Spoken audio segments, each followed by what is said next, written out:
La radicalisation sur l'initiative de la révision constitutionnelle ou les changements de la Constitution de 2006, promulguée par le président honoraire Joseph Kabila Kabange, est au cœur de plusieurs polémiques au sein de la classe politique congolaise. L'initiative a été annoncée par le président de la RDC, Félix Tshisekedi, alors qu'il séjournait à Kisangani pour l'inauguration de l'aéroport international de Bangkok, situé à 17 km de la ville de Kisangani. Alors, au sein de l'opposition politique congolaise, beaucoup de pessimisme ainsi que des voix qui s'élèvent pour contrecarrer cette initiative. Même certaines confessions religieuses, en l'occurrence l'Église catholique, qui ne parvient pas à souscrire aussi dans cette même logique. Du côté de l'Union sacrée, il y a beaucoup de partis politiques qui ne se sont pas encore prononcés. Les autres même ont, semble-t-il, des agendas cachés selon certaines indiscrétions. Mais l'UDPS parti au pouvoir, ça n'est déjà prononcé à travers différents meetings, j'allais dire, Kinshasa, tout comme à Lubumbashi, ainsi que dans d'autres provinces que compte la République démocratique du Congo. Aujourd'hui, nous avons maître Monsieur Patrick Bouimakolo qui est avec nous. Il est aussi cadre de l'Union sacrée. C'est pour, bien évidemment, passer en revue cette question épineuse. Monsieur le Patrick, soyez le bienvenu. Merci, Monsieur Johnny. Oui, quelle est votre lecture par rapport à cette initiative dont l'option a été levée par Félix Tshisekedi, le président de la République, celle de changer carrément la Constitution. Il avait même promis de mettre en place une commission nationale dotée d'une mission de rédiger une nouvelle Constitution adaptée aux réalités du pays. Mon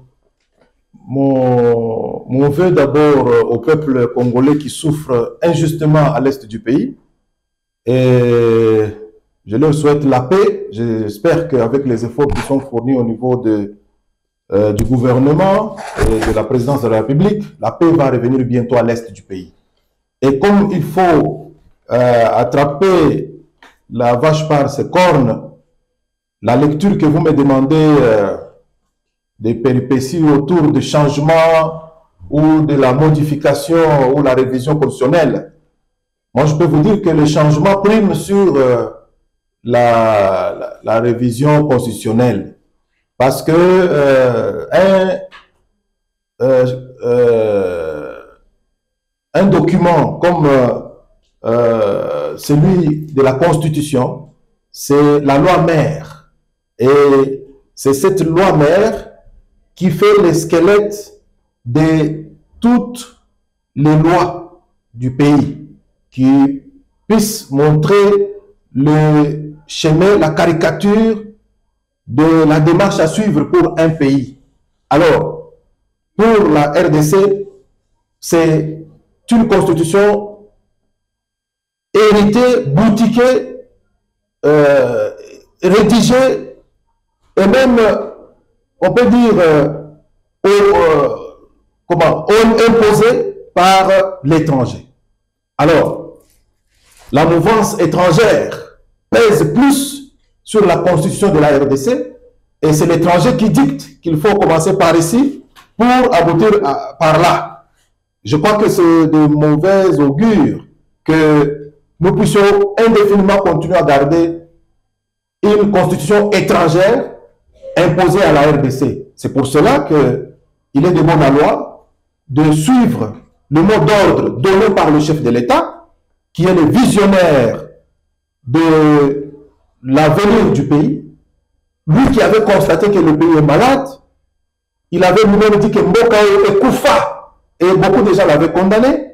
Ils ne savaient pas pourquoi il disait que Mboka est Koufa, parce que c'était déjà un pays qui fonctionnait avec la commande imposée par l'étranger. Alors, je crois que, comme je venais de le dire, l'idée du changement prime sur l'idée de la révision. Mais, qu'à cela ne tienne, en entendant la question de la commission qui va s'occuper de la rédaction ou même de la réflexion sur comment cette constitution va être, nous allons nous donner notre expertise pour que cette constitution soit solide et qu'elle puisse réellement servir le peuple congolais.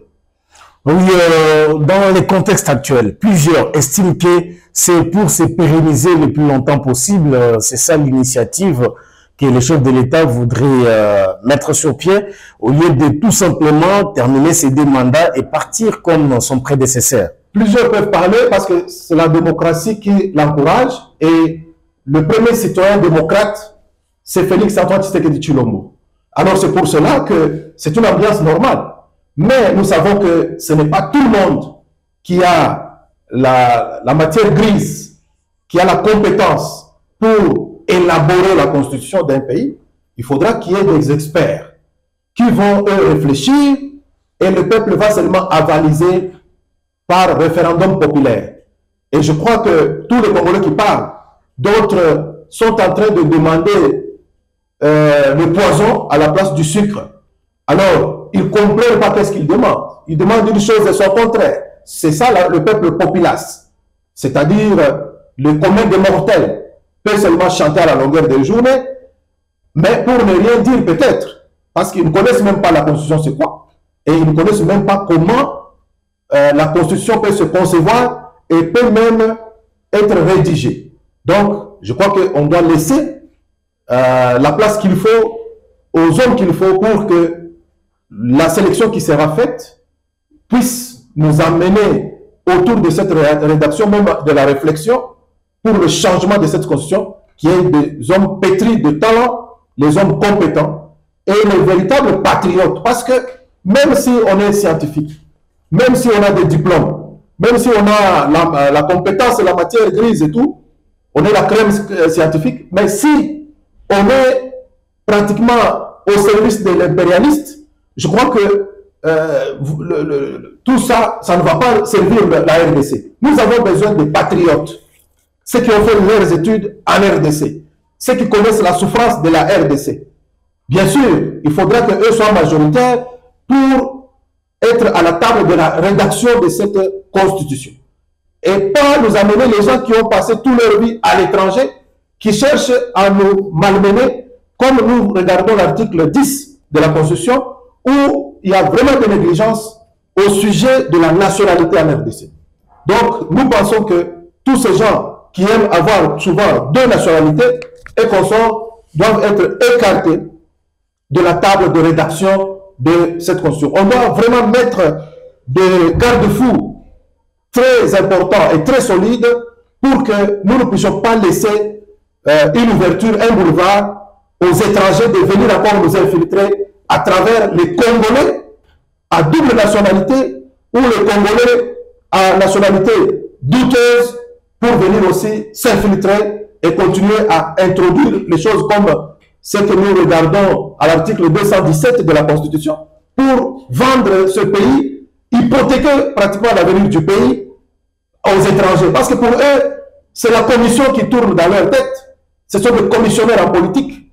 Alors, ils veulent à tout prix vendre ce pays, prendre l'argent, mettre en poche et aller soit là où ils veulent aller dans n'importe quel pays parce qu'ils ont plusieurs nationalités, ils ont plusieurs passeports, partout on peut les recevoir. Alors, nous n'avons pas besoin de ce genre de Congolais pour venir s'ingérer dans la rédaction de cette constitution. Et comme je l'ai dit, c'est plus les changements qui priment parce que quand on regarde la plupart des articles, les initiateurs, même les concepteurs, avaient leur agenda caché. Alors pour éviter de laisser encore des pièges, mieux vaut carrément réfléchir sur notre propre constitution de A à Z. Et à ce moment-là, nous serons sûrs qu'aucun article n'hypothèque la propriété du sol et des sous-sols de la RDC. C'est pour cela que nous sommes d'avis que, comme les véritables Congolais qui sont des grands penseurs, sont en train de réfléchir, nous allons nous mettre ensemble. Nous, au niveau de notre ONG, Génération Cri d'Alarme, Sauvons le Congo, nous allons aussi donner notre contribution afin que le chef de l'État soit servi par les véritables Congolais. Oui, on a fait que le chef de l'État soit servi par les véritables Congolais, mais dans la foulée, il y a plusieurs réactions au sein de l'opposition. Moïse Katumbi, à l'étranger où il séjourne à présent, il a dit que qui vivra verra. au cas où on essayait ou on tentait toucher à la Constitution. De son côté, Martin Fayulu Madidi lui a estimé que Félix Tshisekedi joue avec le fait. Comment avez-vous trouvé aussi toutes ces réactions? Il y a aussi certaines associations socioculturelles qui trouvent que la paix en RDC est trop fragile, d'où l'initiative ou la démarche de la révision ou du changement carrément de la Constitution, comme vous le souhaitez d'ailleurs, va encore embraser les pays et consacrer même la balkanisation tant craignée par autant de Congolais. Je trouve que c'est un bon événement. Que ce soit le discours de Fayulu, de Katumbi, de je ne sais pas, Nanga, ou je ne sais pas, le fameux prélat catholique qui n'a pas encore déterminé son parti politique. Alors, nous pensons que tous ces gens, les lamoukistes, hein, c'est une sonne ou c'est quoi là, tout ça, le cardinal là, c'est qui encore Ambongo. Si c'est Ambongo, Donatien Chol et les secrétaires. Donatien Chol, tous ces gens-là, d'ailleurs, j'ai même du mal à citer leur nom, parce que ce ne sont pas des Congolais au service des Congolais, mais ce sont des Congolais au service de l'impérialisme. Ce sont ces gens-là qui sont au service de l'impérialiste, que moi je considère comme des commissionnaires qui sont justement motivés par la vente de la RDC. Ils veulent prendre l'argent, mettre dans leur poche. Ce sont ces gens-là, ces Congolais-là. Donc, ils peuvent être au niveau, ils peuvent prendre n'importe quelle casquette parce qu'ils sont aussi malins, ils doivent se retrouver dans tous les compartiments. Il y en a qui sont religieux, soi-disant, il y en a qui sont politiciens, soi-disant, mais en globalité, ce sont des commissionnaires au service de l'impérialiste. Alors, ces gens-là, nous ne devons pas les écouter. Parce que ce qu'ils disent là, ce n'est pas pour l'intérêt général, mais c'est pour l'intérêt privé, l'intérêt mesquin, pour toujours continuer à garder ce pays dans le tourment, ce pays dans la souffrance, ce pays. Ils ne veulent pas qu'il puisse émerger. Nous avons besoin que ce Congo soit émergent. Et ce Congo, M. Johnny, ce Congo ne manque rien, ne manque de rien. Même lorsqu'on veut parler même de la sécurité. Si nous prenons seulement que chaque Congolais puisse fermer ce poignet de main, qu'on commence à nous donner des coups. On donne par exemple au Rwanda des coups. Nous allons gagner parce que nous sommes très forts. Même sur la cause, la capacité physique, la capacité intellectuelle, les richesses naturelles, le sous-sol, le sol, nous avons tout ce que nous avons de bon, vraiment, nous avons, c'est un scandale géologique, comme on peut dire, le Congo ne manque de rien pour se développer, pour être un pays émergent. Mais c'est de la volonté de l'Occident, c'est de la volonté de l'impérialiste, qui est toujours nostalgique, qui avait colonisé ce Congo, qui ne veut jamais abandonner parce que, après avoir goûté tous les miels qui existent dans le Congo, c'est très difficile de quitter ce Congo. Alors, contre vents et marées, ils utilisent ces Congolais, les hommes de paille, comme toute la liste, la litanie que tu venais de citer là, tous ces gens-là qui n'ont aucune importance pour l'avenir du pays, alors dont le pays même n'a pas besoin. Parce que ces gens-là, comme ils sont à l'étranger, qu'ils restent là-bas à l'étranger, qu'ils ne viennent pas s'émêler dans nos problèmes. Parce qu'ici, nous voulons préparer l'avenir de nos enfants. Alors, c'est pour cela que nous devons rédiger notre propre constitution. Nous allons jeter en bloc, nous allons faire tabula rasa pour avoir la véritable constitution qui va organiser un bon fonctionnement des institutions du pays pour servir la nation congolaise. Voilà en quelque sorte ma lecture. Je crois que vraiment nous ne pouvons pas perdre de temps à suivre ces gens-là. Nous ne pouvons pas écouter ces gens-là. Parce qu'il faut vous souvenir de la récitation de La Fontaine, le corbeau et le renard. Et ce sont les renards. Ils ont déjà vu les biftec que nous avons. Ils veulent à tout prix utiliser des stratégies dans leurs officines là. Ils ont des stratagèmes là et tout ça. Ils cherchent à tout prix nous embrigader dans leurs manœuvres, toujours à nous bloquer, à plomber les efforts vers l'essor national, l'essor du développement, à nous retenir, à nous maintenir dans l'état de souffrance. Nous n'avons plus besoin d'écouter ces gens-là parce que ce sont des gens sans valeur. Ces gens-là n'ont aucune valeur, malgré tout ce qu'ils peuvent parler par la bouche. Mais nous savons que ces gens-là, leurs intérêts sont à l'étranger, leurs intérêts Mais ce n'est pas pour servir le Congo, c'est pour prendre la richesse du Congo, aller se faire des véritables riches, des hommes plus riches que le pays à l'étranger. Oui, au regard même de toutes les dispositions que comporte la Constitution de 2006, quel est l'article qui fâche ou bien qui constitue la goutte d'eau qui a débordé la vase pour que l'on arrive à l'option de pouvoir changer cette Constitution? Monsieur Johnny, je crois que cette Constitution, c'est une poubelle, il faut seulement la mettre de côté. Parce que quand vous voulez me demander de parler des articles, je risque de parler de la plupart des articles qui constituent cette Constitution.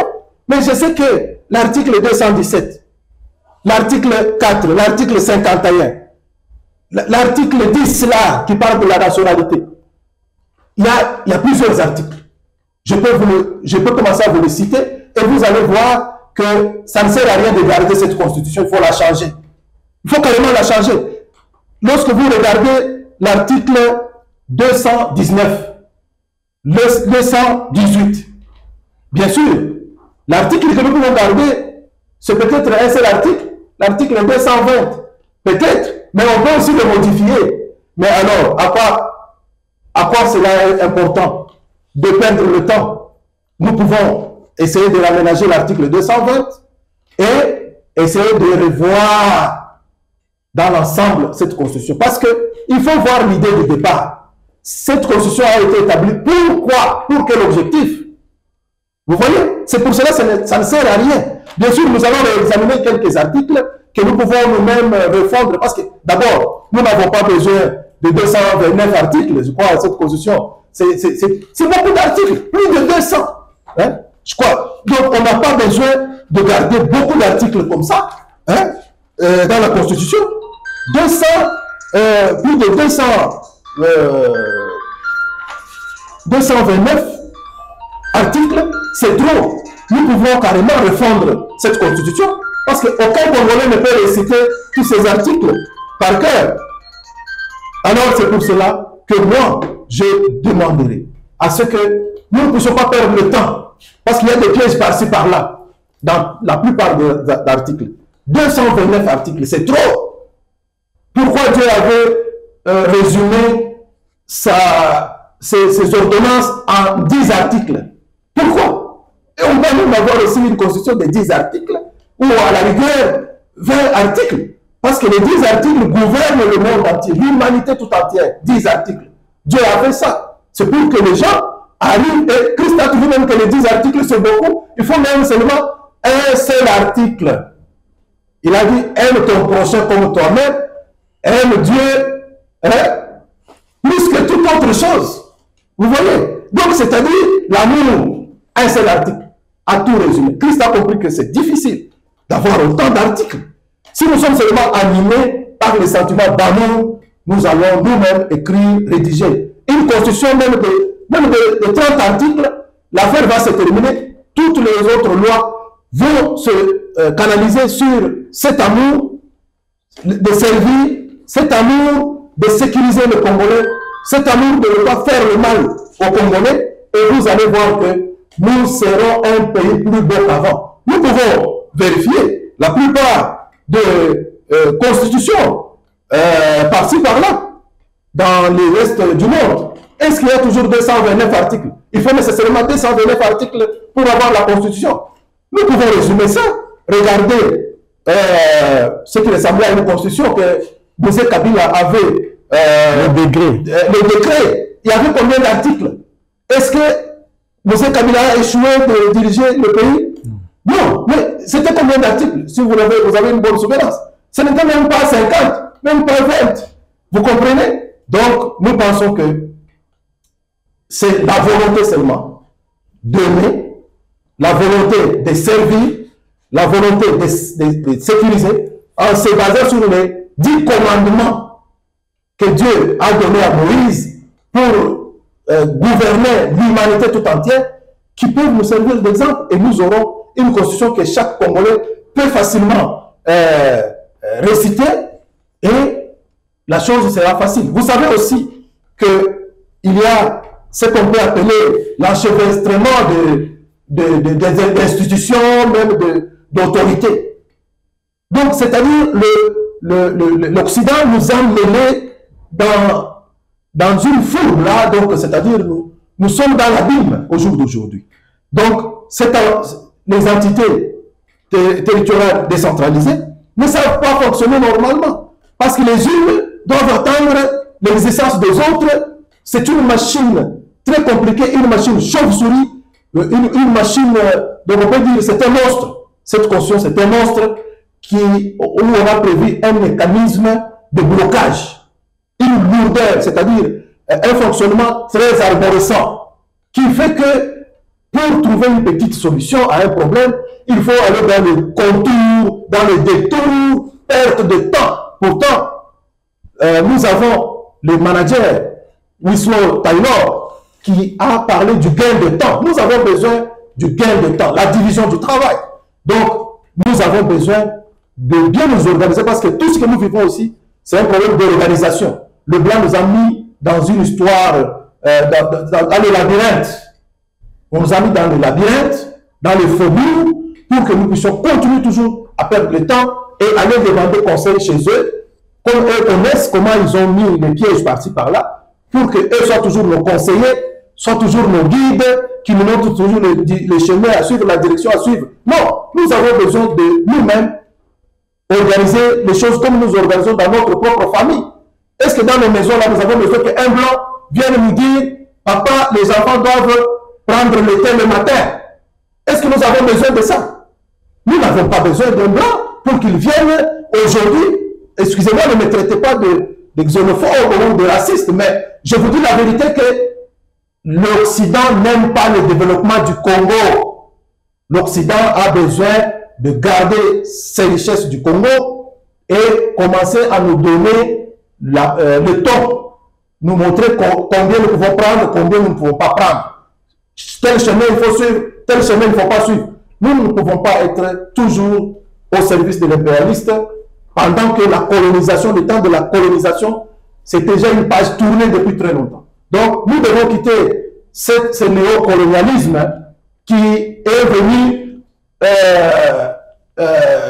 qu'on nous a amené pour nous imposer à travers cette constitution. Cette constitution, c'est une constitution du néocolonialisme. Donc, nous devons mettre ça de côté et nous allons recouvrer notre propre indépendance et vous allez voir vous-même que le développement va venir de soi. Il y a aussi le PPRD de Joseph Kabila qui menace aussi de pouvoir engager l'article 64, si je ne me trompe pas, une fois que la démarche pour la rédaction d'une nouvelle constitution sera entamée. Donc, comment vous trouvez les PPRD qui préfèrent aussi reconquérir le pouvoir qu'il avait perdu en 2010? Le PPRD a un esprit mesquin. Parce que le PPRD, c'est parmi les partis politiques qui ne pouvaient même plus avoir la bouche, si ce n'est que le bec. Ils ne devaient même plus parler parce qu'ils ont échoué lamentablement pendant les 18 ans au pouvoir, plus les 3 ans du clan Kabila. Vous comprenez? Donc, c'est-à-dire, ce sont des gens à qui on ne peut même pas donner la parole dans ce pays. Mais au lieu de la démocratie, ils peuvent aussi parler, mais nous ne pouvons pas considérer leurs arguments parce qu'ils n'ont rien comme exemple à nous donner. On les a laissés ici pendant plus de 22 ans. Ils n'ont rien foutu.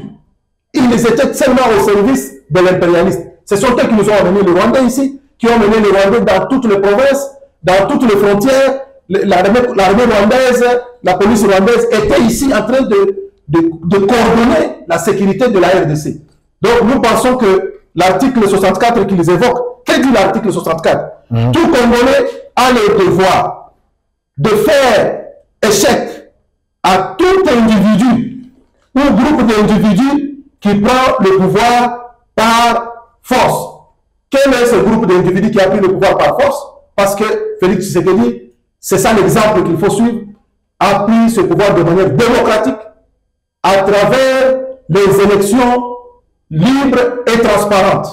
Donc, je crois que c'est encore un non-événement. Ce sont des gens qu'il ne faut pas tellement écouter. Bien sûr, on attend au nom de la démocratie, ce sont des Congolais, mais il ne faut pas prendre avec considération. Ce sont des gens qui viennent nous faire perdre le temps.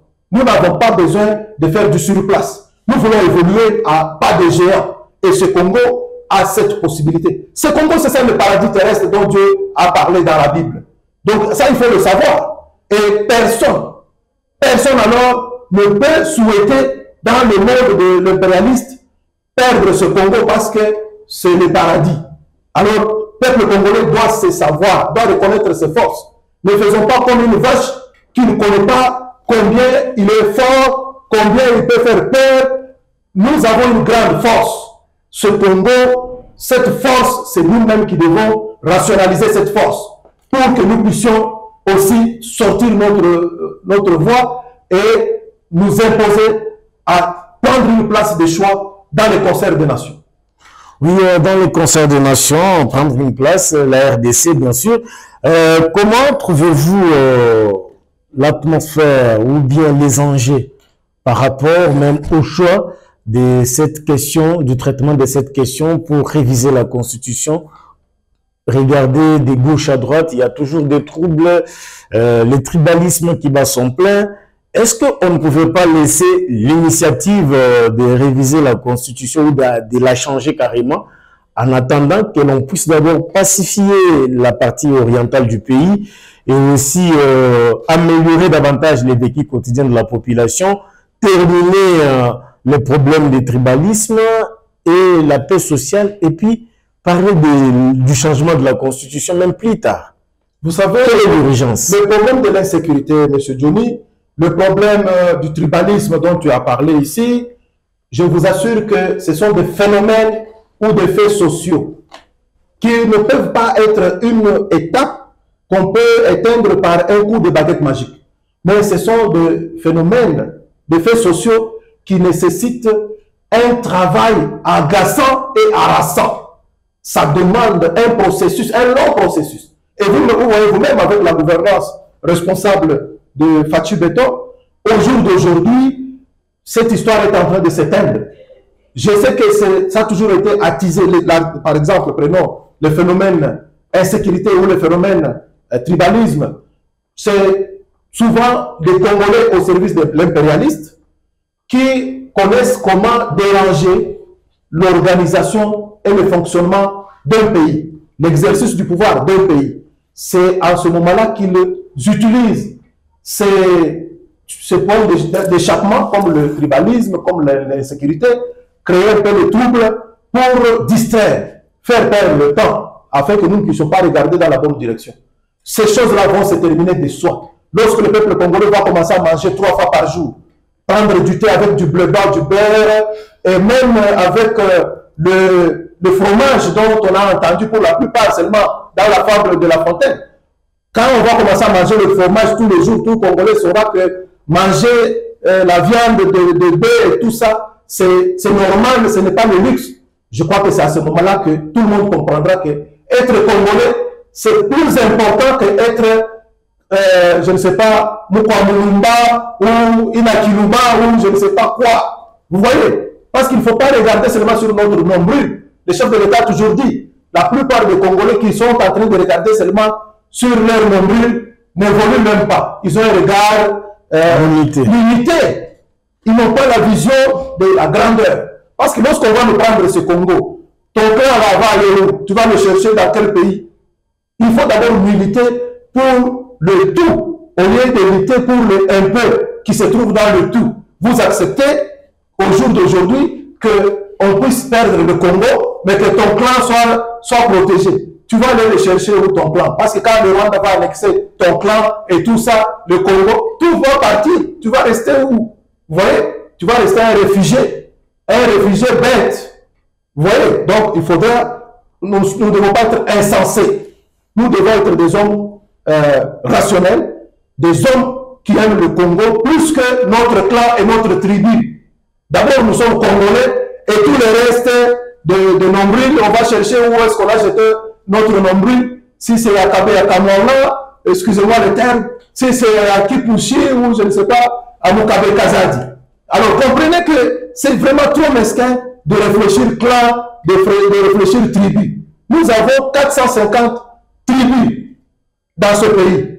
Et comprenez que sur les 450 tribus, nous avons à peu près 145 territoires. Alors, quand vous allez vous battre sur soit votre territoire, votre province, avec les villes et 26 provinces que nous avons, bon, plus bien sûr, la ville-province de Kinshasa. Donc, comprenez que nous ne pouvons pas réfléchir dans le régionalisme, dans le clanisme, dans les territoires. C'est trop mesquin. Alors, quand nous parlons de la Constitution, nous devons vivre la grandiloquence. C'est-à-dire, nous devons avoir une vision de grandeur. Nous devons être des hommes de grandeur qui voient loin. Nous devons tous militer pour que ce Congo soit sauvé. Vous avez vu comment les Belges ont déformé les clans et les tribus. Certaines personnes qui étaient des Ilungambidje sont devenues, je ne sais pas, du Kasaï et tout ça. Ne rentrons pas dans ces bêtises. Je dis que ce sont des bêtises. Donc, un homme qui réfléchit clan, tribu, c'est un homme bête. Il n'est pas... Donc, c'est un indigent. Il garde les caractéristiques de l'impérialiste qui nous traitait des indigents. Hein? Nous ne devons plus continuer à être considérés comme de véritables indigents. Les indigènes. Donc, nous devons être de véritables citoyens, les citoyens rationnels, les citoyens civilisés et qui sont prêts à amener ce pays plus haut et pour que ce pays soit plus beau qu'avant. Merci beaucoup, Monsieur Patrick Makolo. Je rappelle que vous êtes un haut cadre au sein du parti politique ADPEC. Merci d'avoir répondu à notre invitation en dépit de vos multiples occupations. Je pense que ça ne sera pas pour la dernière fois d'être avec nous. C'est bien moi qui vous remercie parce que pour l'intérêt de la nation congolaise, je vais abandonner tout. Je peux même abandonner tout pour seulement venir défendre comme Lumumba est mort pour ce pays. Si Lumumba est déjà parti, il est mort. Il y a d'autres Lumumba qui sont Patrick Makolo, le coordonnateur national de la génération cri d'alarme, sauvons le Congo. Nous devons à tout prix sauver le Congo, sauver ce Congo parce que c'est l'unique richesse que nous avons, que nos aïeux nous ont laissé. Merci, cher peuple congolais. En tout cas, vive la nation congolaise. Merci, mesdames et messieurs. C'est la fin de ces magazines, au discours au peuple. On se retrouve très prochainement pour un autre numéro. Merci et à la prochaine.